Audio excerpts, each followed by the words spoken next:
Hello दोस्तों, आपके अपने YouTube channel VDC health by doctor M बुरी में आपका स्वागत है। आज हम बात करेंगे लीवर डिजीज जो नॉन अल्कोहलिक फैटी लीवर है उसके बारे में। लीवर हमारी बॉडी में सबसे बड़ा सॉलिड ऑर्गन है जो एब्डोमन अपर एब्डोमन की जो राइट साइड है उसमें स्थित होता है, जिसका मेन फंक्शन है कि ब्लड को फिल्टर करके इसके जो टॉक्सिक पदार्थ हैं उनको रिमूव करना। दूसरा है कि ये बाइल का प्रोडक्शन करता है जो डाइजेशन में हेल्पफुल है। इम्यून सिस्टम है उसको बूस्ट करता है और ब्लड शुगर है उसको रेगुलेट करता है और कुछ प्रोटीन्स का निर्माण करता है जो ब्लड क्लॉटिंग में काम आती है। हमारे लीवर में कुछ डिजीज हैं जो कॉमनली पाई जाती हैं, जैसे कुछ डिजीज हैं जो वो तो जेनेटिक या हेरिडेंटरी होती हैं, कुछ डिजीज हैं वायरल हैं, अल्कोहल के कारण भी होती हैं और मोटापा जो ओबेसिटी है उसके कारण भी होती हैं। आज हम बात करेंगे फैटी लीवर। ये दो टाइप से होता है, एक तो नॉन एल्कोहलिक फैटी लीवर है, एक एल्कोहलिक फैटी लीवर है।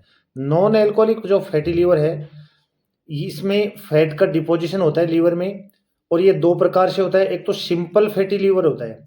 सिंपल फैटी लीवर में फैट तो जमा होती है, लीवर के अंदर डिपोजिशन होता है फैट का, लेकिन उसमें इन्फ्लामेशन या इन्फेक्शन नहीं होता, जिससे लीवर सेल है उनका डैमेज भी बहुत कम होता है। और दूसरा है कि नॉन अल्कोहलिक जो फैटी लीवर है उसमें इन्फ्लामेशन भी साथ साथ पाया जाता है, जिससे लीवर सेल हैं वो डैमेज होती हैं और इसकी जो एडवांस स्टेज है उसमें इसमें फाइब्रोसिस और सिरोसिस होने के साथ साथ लास्ट में लीवर कैंसर तक भी हो सकता है। नॉन अल्कोहलिक फैटी लीवर में जो इन्फ्लामेशन और लीवर सेल डैमेज होती हैं उनके उसके साथ साथ लीवर में फाइब्रोसिस मतलब स्टिफनेस ऑफ लीवर है वो हार्ड हो जाता है और उसमें स्केरिंग पाई जाती है जो बाद में सिरोसिस का कारण बनता है। उसके बाद में लास्ट स्टेज जो एडवांस स्टेज है उसमें लीवर कैंसर तक होने की संभावना रहती है। अब बताएं कि नॉन एल्कोहलिक जो फैटी लीवर है उसके होने का कारण क्या है। उसका कारण वैसे तो अननोन है, लेकिन रिसर्च से पता चला है कि कुछ लोग हैं जिनमें ये ज़्यादा पाया जाता है, जैसे टाइप 2 डायबिटीज पेशेंट हैं उनमें, प्री डायबिटिक जो पेशेंट हैं जिनमें शुरुआती कंडीशन है डायबिटीज होने की। दूसरा है कि मोटापा जिस लोगों में है ओबेसिटी के कारण, ओल्ड एज है उनमें ज़्यादा पाया जाता है, और हाई लेवल ऑफ कोलेस्ट्रॉल की मात्रा अगर उनमें ज़्यादा है, जिनमें ट्राइग्लिसराइड्स हैं उनमें, जो हाई ब्लड प्रेशर लोग हैं उनमें, पेशेंट जो कोर्टिकोस्टेरॉइड जो स्टेरॉइड का यूज करते हैं उनमें, या कैंसर ड्रग जो पेशेंट ले रहे हैं उनमें ही इस डिजीज की होने की संभावना ज़्यादा होती है। कुछ मेटाबॉलिक डिसऑर्डर भी है जिनके कारण भी लीवर डिजीज ये होने की संभावना रहती है। नॉन इन्फ्लामेटरी नॉन एल्कोहलिक जो फैटी लीवर है ये वर्ल्ड के 25% लोगों में अफेक्टेड होता है। और अमेरिका में तो मोस्ट कॉमन जो क्रोनिक लीवर डिजीज है उसमें नॉन एल्कोहलिक जो फैटी लीवर है वो मोस्ट कॉमन है। नॉन एल्कोहलिक जो फैटी लीवर है वो एक यूजुअली एक साइलेंट डिजीज है। इसमें कुछ एक सिम्टम्स के साथ साथ इसमें पेशेंट है वो थोड़ा सा टायर्ड महसूस करता है, थकान महसूस करता है और डिस्कम्फर्ट या पेन महसूस करता है अपर राइट एब्डोमेन में। इसके अलावा इसमें कोई सिम्टम्स नहीं पाए जाते हैं, इसलिए इसको साइलेंट डिजीज भी कहते हैं।